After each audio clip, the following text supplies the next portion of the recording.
and never forgetting also that there is this other unseen hand that knows absolutely what consciousness is, who are experts in that fact.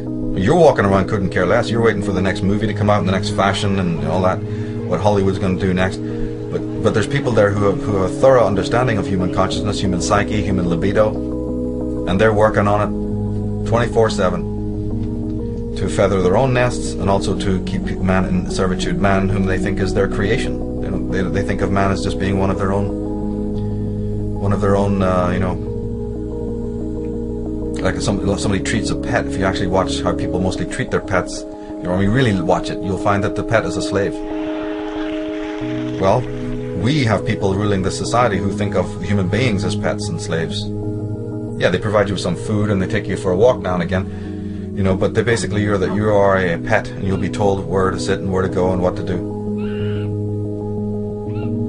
That should be obvious to people by now. But these individuals don't really have any fear of us. Well, they do have fear of us to the extent that they know if we were awakened what we could do. I'm deeply troubled that a very vague, emotionally stated, semi-theologically defined diagnosis of the central global menace is obscuring our national ability to comprehend the historically unprecedented challenge which is being posed in our time by a massive global political awakening, and thus is obstructing our ability to deal effectively with the global political turmoil that this awakening is generating. So their motive of why they would want to dumb down people is also highly practical. Remember, these people are very, very practical. They may be evil, but they're also very practical. They know that you don't want a massive, intelligent, free-thinking, self-aware, proactive, deeply concerned, spiritually empowered people. That's the worst threat that they can imagine. So it's very practical for them to keep people, you know, what do they call it? One leash for one neck. Everybody in a complete sense of consent, with the illusion that they're independent. It doesn't work without that. You must absolutely have the illusion of independence and self-determination. And we have a problem then. We have a problem that to really, really be independent, to really be an individual, which in psychological terms is called individuation, that's difficult for most people. It's kind of tough. It requires work. It requires, you know, to think and act in moral ways, and oh, that's just too much trouble. I wish it was a halfway, you know, stage. So the media goes, well, there is. We'll sell you the fashion of independence. You can buy into this. You can be a goth, a punk, you know, you can be straight, you can be gay, you can be macho. We'll sell you all sorts of images to decorate your inauthentic life. And that will pacify you, because there is a voice that's kind of screaming inside of you that you're not living an authentic life. We know that. We know that's a tough voice to live with. But you also can't really do anything about it because, you know, you're lazy and you're weak. And you realize what you would have to sacrifice or lose if you really took the true moral way.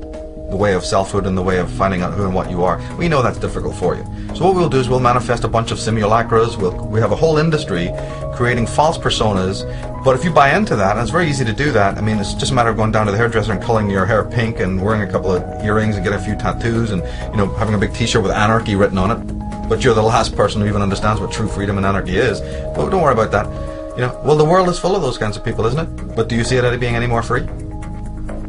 If that was ever going to solve the world's problems, what happened in the 1960s when everybody was free, quote unquote? Where's the love now? Peace and love, CND, all that shit, you know, utter nonsense. Utter nonsense. Maybe the man from within who's completely incognito, who's working within the system, you know, suit and tie, you know, would never you'd pass him by on the street. Maybe those people will do more damage to the evil status quo than all those hordes screaming for reform, you know. Because it's not just a mass of people label reading, running away into these inauthentic models. It's a small group of educated people, dedicated, passionate, absolutely zero tolerance for the lie, who are from all walks of life who have spiritually, most importantly, that they are spiritually adept. That they understand what knowledge is. They have reverence for knowledge. They're not just trying to gain knowledge. Any idiot can do that. Gaining knowledge, well, God, the schools are full of it.